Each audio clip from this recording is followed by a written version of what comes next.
Bismillah, as-salatu was-salam ala Rasulullah. Assalamu alaikum everyone. I hope you're doing well.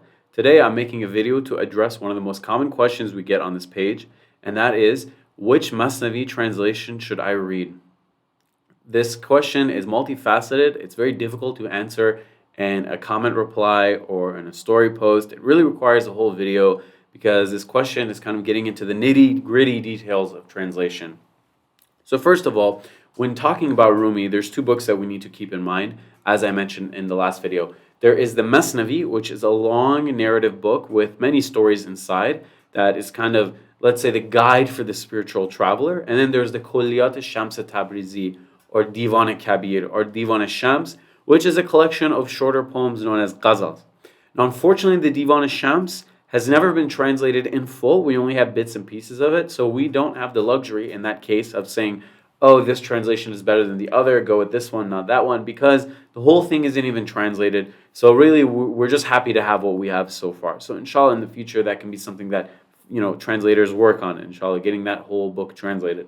But nonetheless, when it comes to the Masnavi, thank God we have had translations before, full translations. I think at least one that I'm aware of, which we'll be covering today in part. And there are two translations that I also recommend that are also in the works. One is by Javed Mujaddadi. 4 of the 6 books of the Masnavi have been translated and released by him. We're currently awaiting the 5th. And Alan Williams is the most recent one. He's released 2 of the 6, and we're currently waiting on the 3rd. Now, the 1st and 2nd, they released within a short amount of time, or maybe at the same time. So that kind of gives us hope for maybe, the future ones will also come in quick succession as well. The Nicholson edition, which I have formatted on the left here, it is it's approximately a century old. It's right here. It's approximately a century old. I think actually exactly. The Javed Mujaddadi in the middle is about a decade or two old, and the Alan Williams is very new. It was just released in 2020.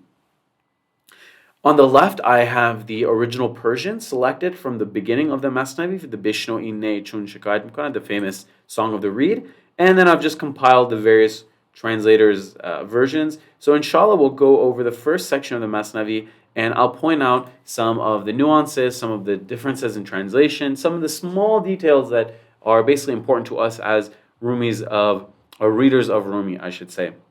Now, before I begin, I also want to note that the purpose of this video is not to say that one translation is necessarily always better than the other, or that one is canceled and the other one becomes the gold standard for my recommendation.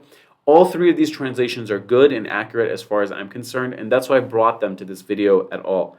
The point of this video is for us to look at the 3 and point out the differences so that someone hoping to read Rumi can make an educated decision and pick which one they want to read. Towards the end of this video, after we go through the various translations in depth, I will give my recommendation for the way one should actually get into the Masnavi. So without further ado, inshallah, let's begin. So the song begins. بشنو این نی چون شکایت میکند از جدایی ها حکایت میکند. Listen to the reed how it tells a tale complaining of separations. So from now on, every time I find that a bait has been translated well, I'll bold it, but I will include some notes in parentheses. So this bait has been translated well, except for one gripe that I have. The word reed here should really be flute, or I should say flute after it. So reed flute. Why? Because the word reed itself is not like nai in Persian, in the sense that if you hear nai, especially in this context, you'll know it means reed flute. But in English, reed does not necessarily correspond to flute, because in the English tradition, or the Western tradition, I should say, the flute is a metal instrument. It's not a wooden instrument. They don't have wood flutes as part of classical, let's say, Western music in their canon. So this does not necessarily imply the same meaning in Persian, so just a small detail, but overall it's well translated. Now listen to this reed flute's deep lament about the heartache being apart has meant. So here the meaning is correct, but it's departed a bit from the original meaning, if you'll notice. So this is very close to the original meaning, and you can see, now listen to this reed flute's deep lament. So he's changed shikayat into deep lament. Shikayat means complaint, but perhaps complaint kind of isn't the right word, so he's chosen deep lament. About the heartache being apart has meant.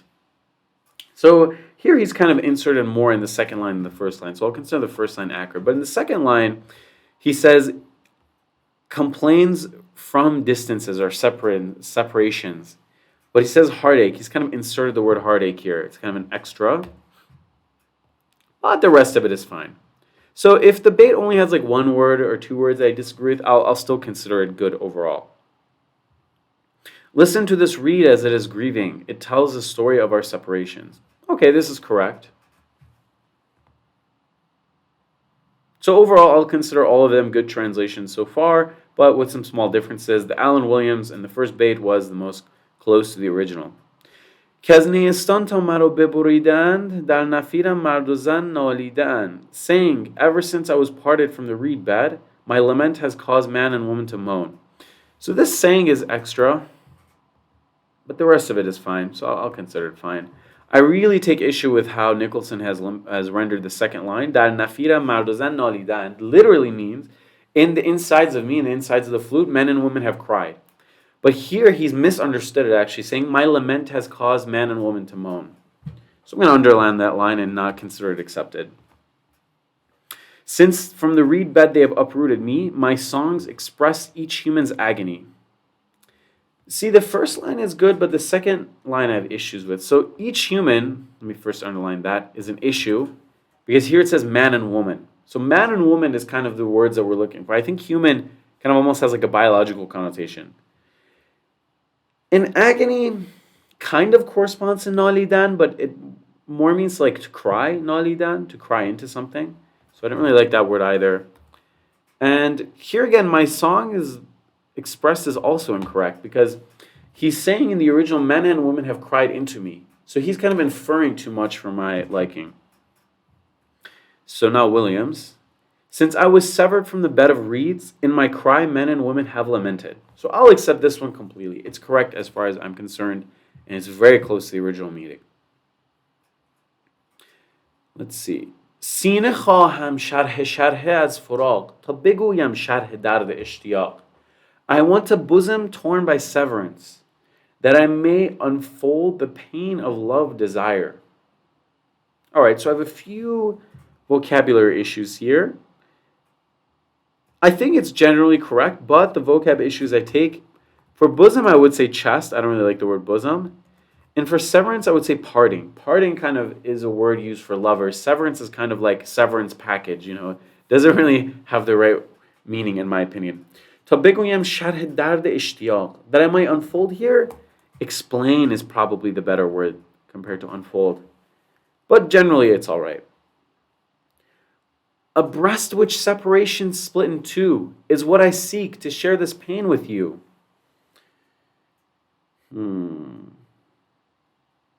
Yeah, I would accept that. It's very accurate. I need the breast that's torn to shreds by parting to give expression to the pain of heartache. See, although again, I'll take an issue with this bosom and breast thing. Chest is really, in my opinion, is the closer word. Let's see.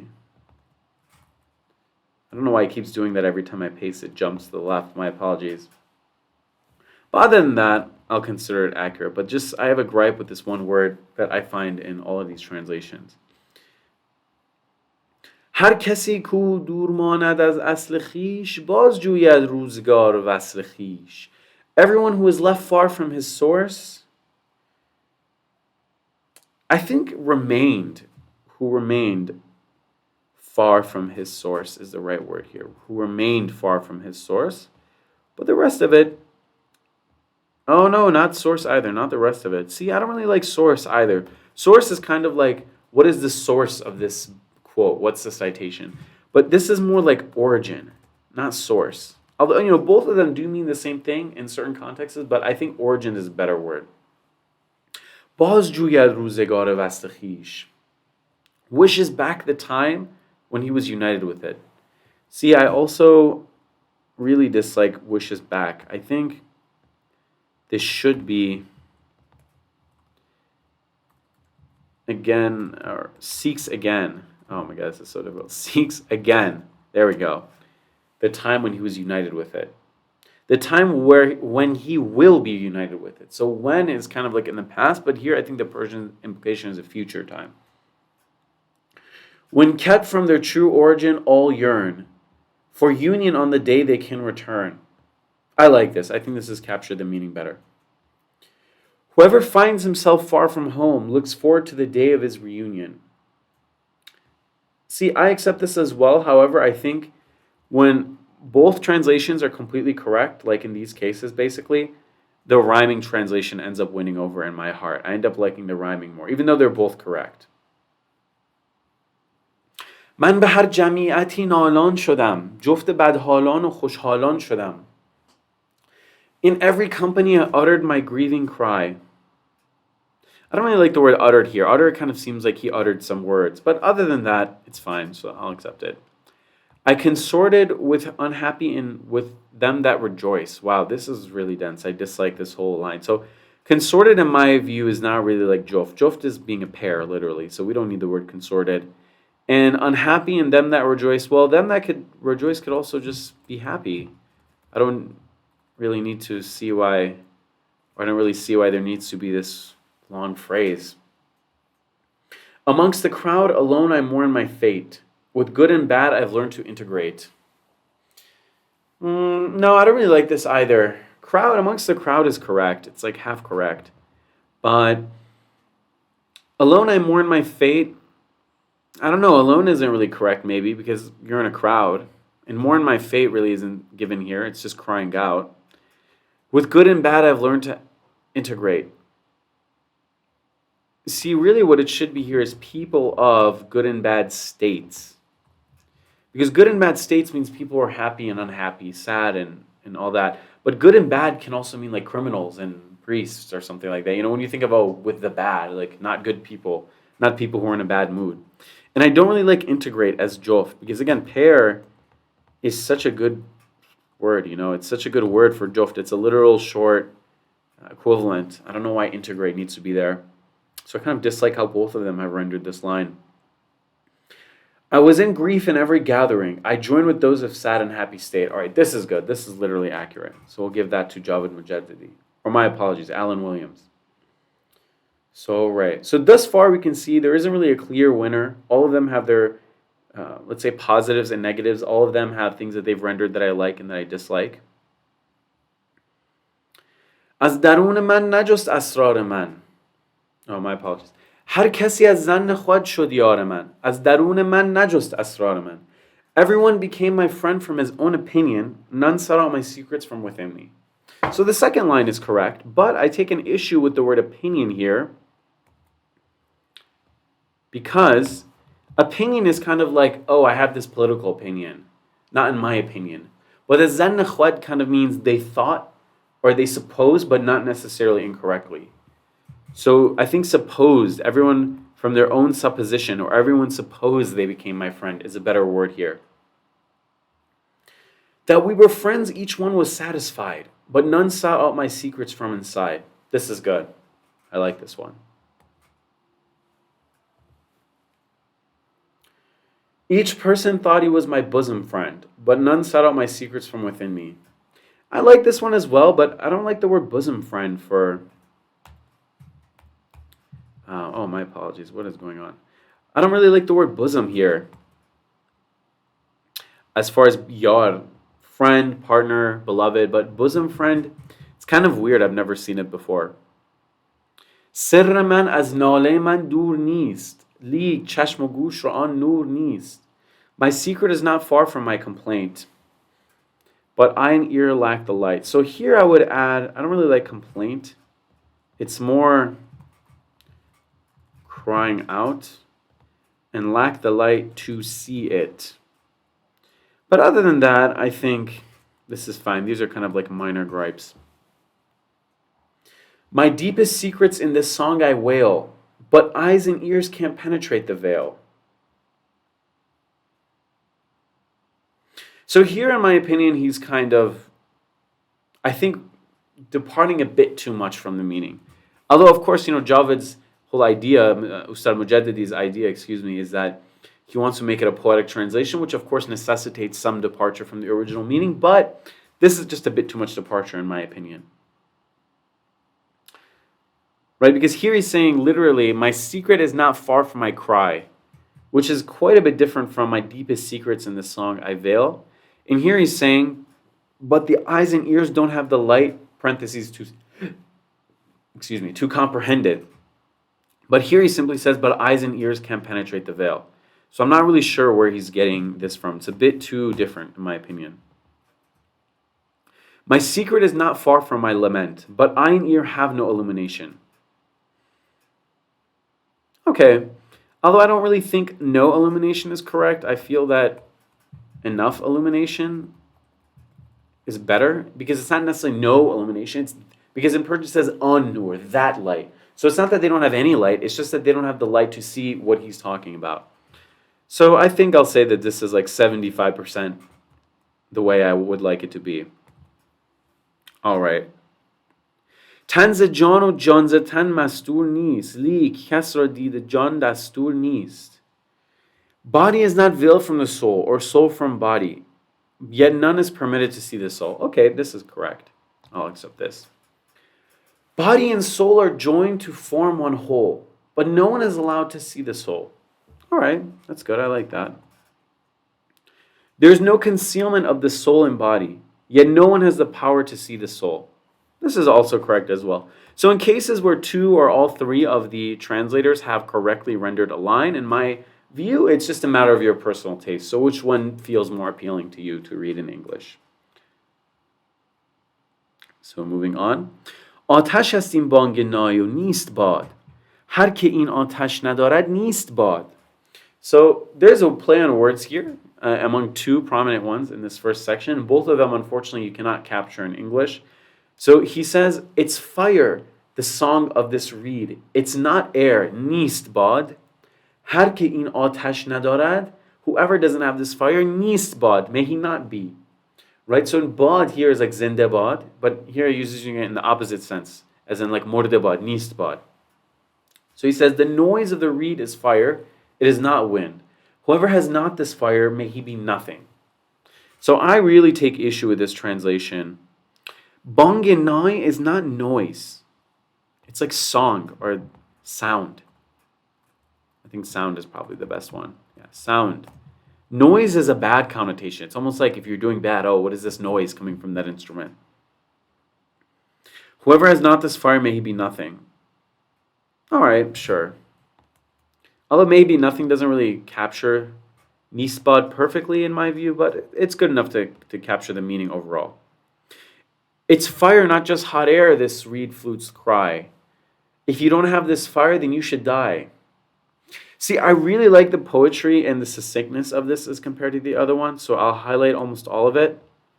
But you should die really should be you shouldn't be.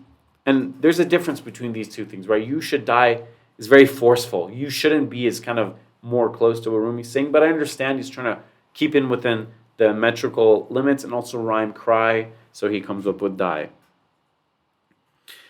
The reed flute's sound is fire, not human breath. Whoever does not have this fire, be gone. This is good. I like this.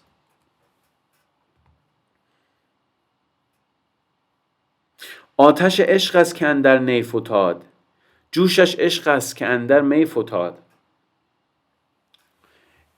It is the fire of love that is in this reed. It is the fervor of love that is in this wine. I'll accept this. I think this very accurately captures the meaning.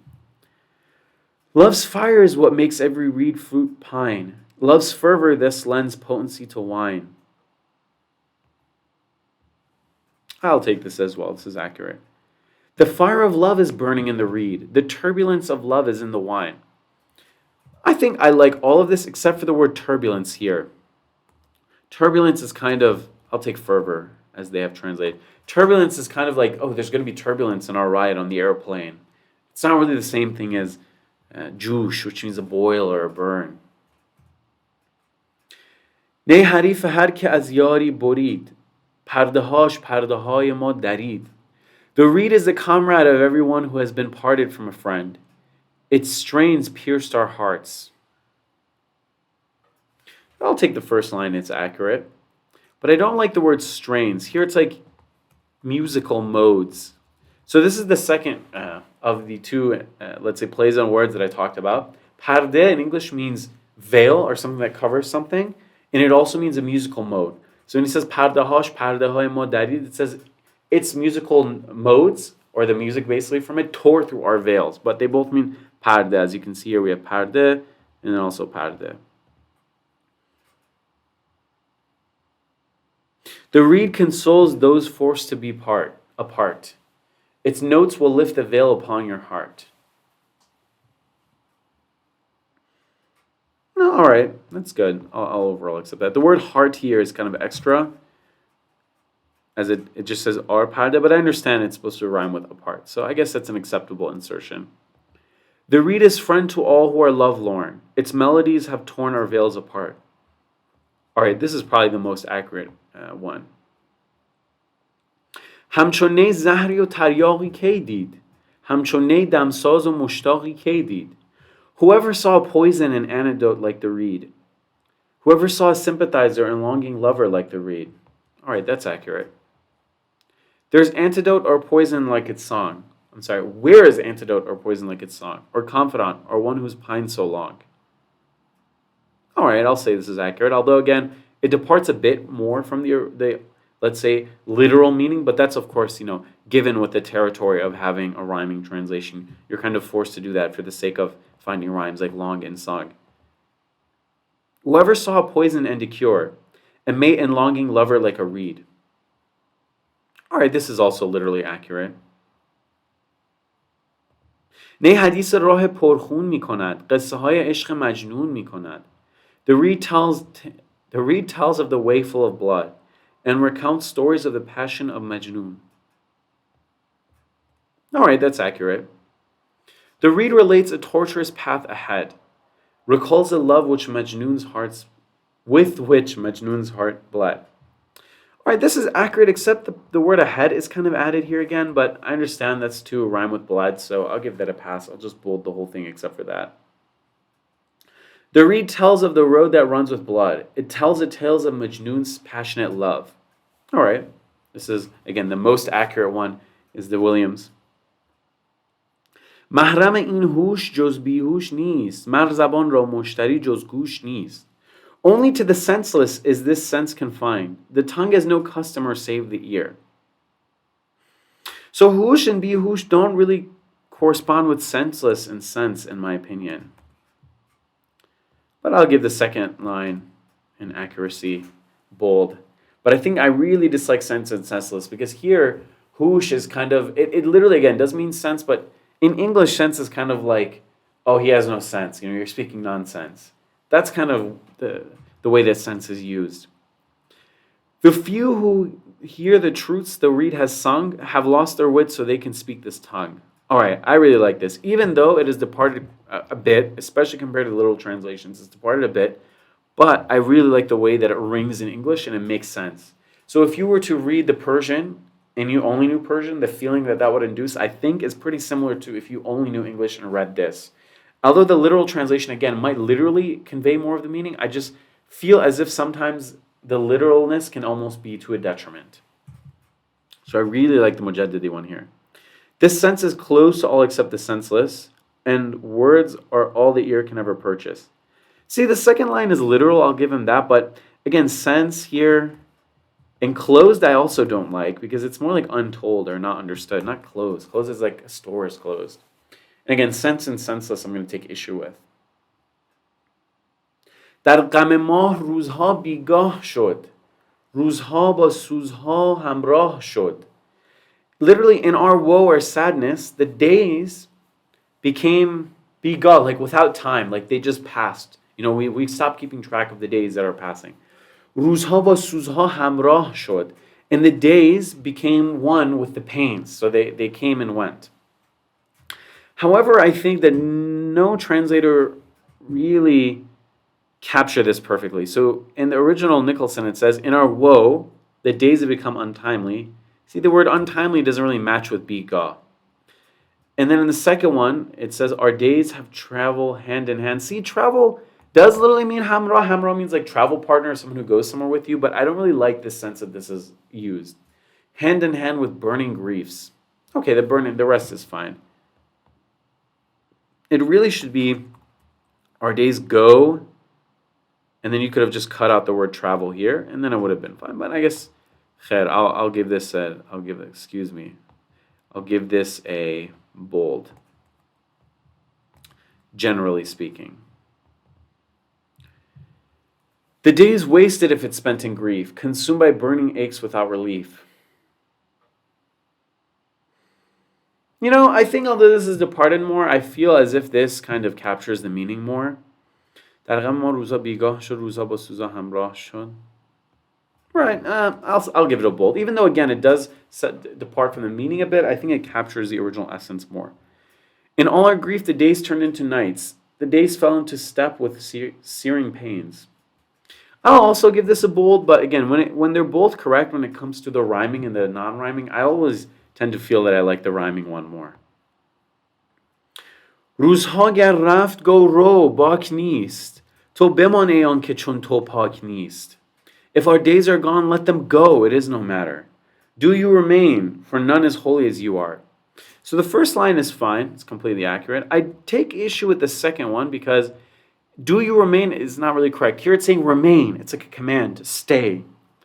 For none as holy as you are. It's not holy here really. Pak is like pure, for none who is as pure as you are. And do you remain kind of sounds like a question, do you remain, but it's used as a command awkwardly here. I really dislike that wording. It's like do remain, comma, you who no one is as pure as, for example, would be better. Good times have long passed, but we couldn't care. When you're with us, oh friend beyond compare. See, I don't really think beyond compare corresponds to pure well, or pure without partner, or something like that, or peer. So, and here it says, Guro Bakni, say go. There's no fear, but he says we couldn't care. Again, it doesn't really correspond, so I'm not going to highlight either of these. Although, again, the general meaning is correct. I'm just taking issues with the intricacies of the details. If days are gone, say go, there is no fear. Okay, this is literally accurate. And stay, O you who are uniquely holy. See, I don't really like this holy either. Again, it's pure. And I understand that there's no concept of tahara in English, of like ritual purity, like we have wudu and all that. So they're just changing it to holy or beyond compare to kind of resonate with the Western reader. But I think that there's important notes here. It's almost like sometimes, it's almost like Mard Zen, for example. Javad Mujaddidi changed men and women to human. Some notes are elements that might not seem so important, that might seem the same. There might be actually a very small distinction there that maybe in the commentaries is quoted as something important, for example. So I think that I take issue, let's say, with these changes. I understand why they're doing it, but I take issue with it. هر که جز ماهی ز آبش سیر شد هر که بی روزیست روزش دیر شد. Whoever is not a fish becomes sated with his water. Whoever is without daily bread finds the day long. Okay, this is literally true.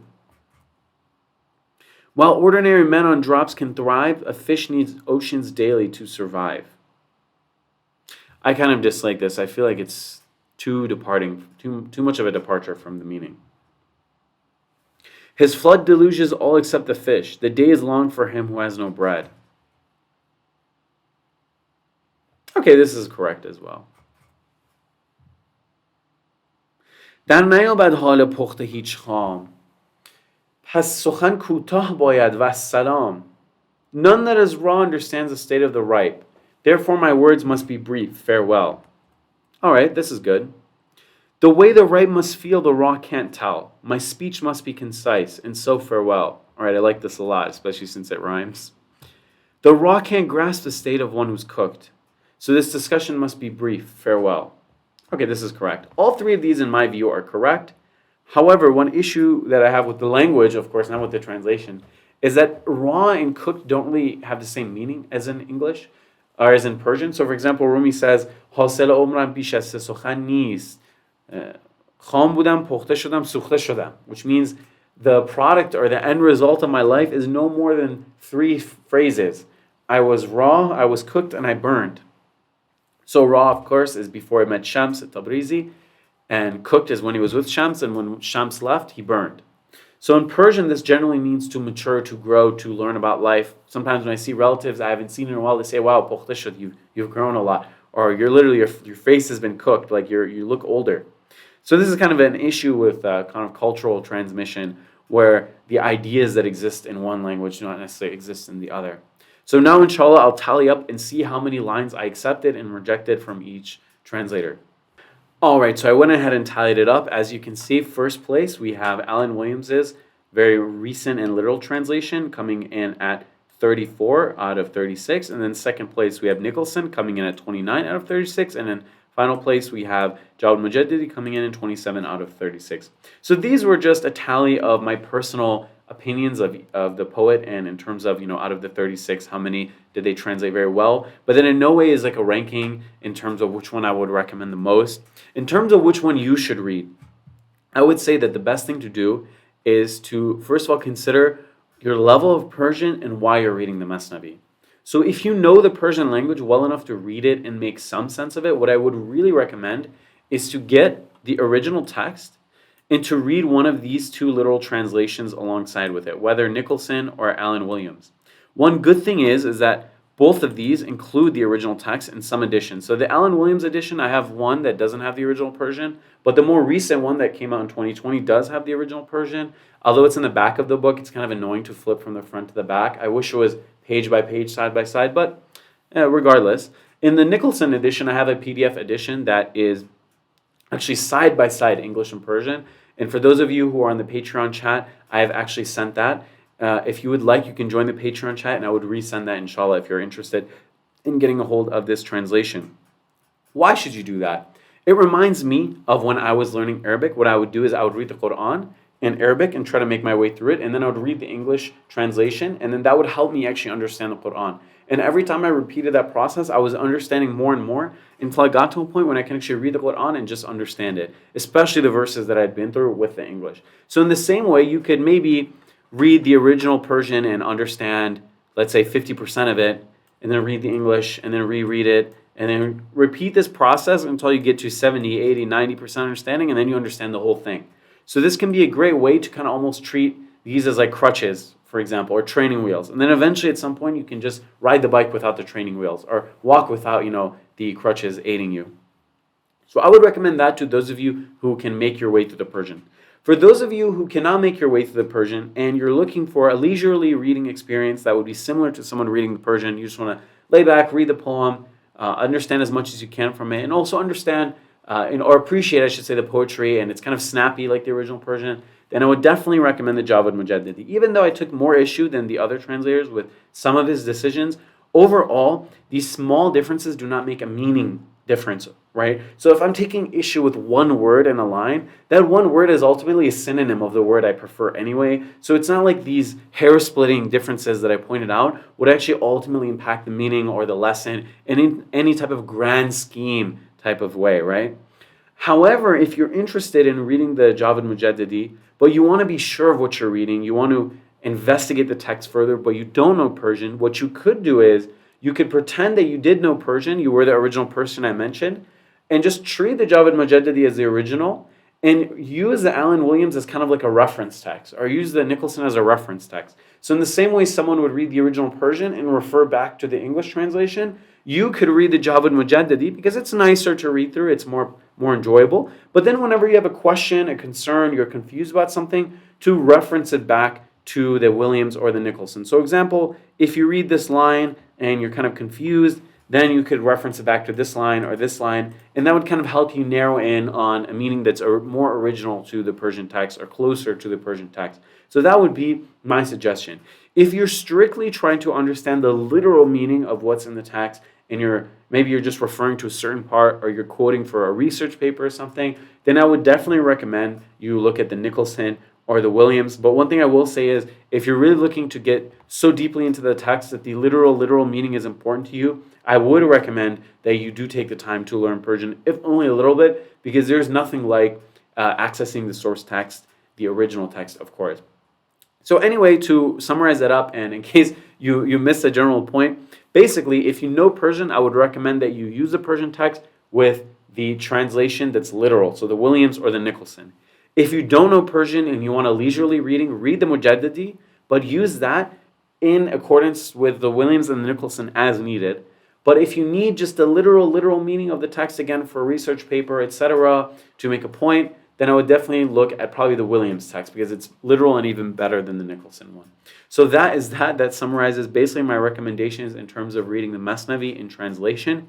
If you enjoyed this video, if you'd like to support this project, these types of efforts, of course, you can imagine take a lot of time. We have to acquire a lot of resources. It would be very helpful if you join the Patreon.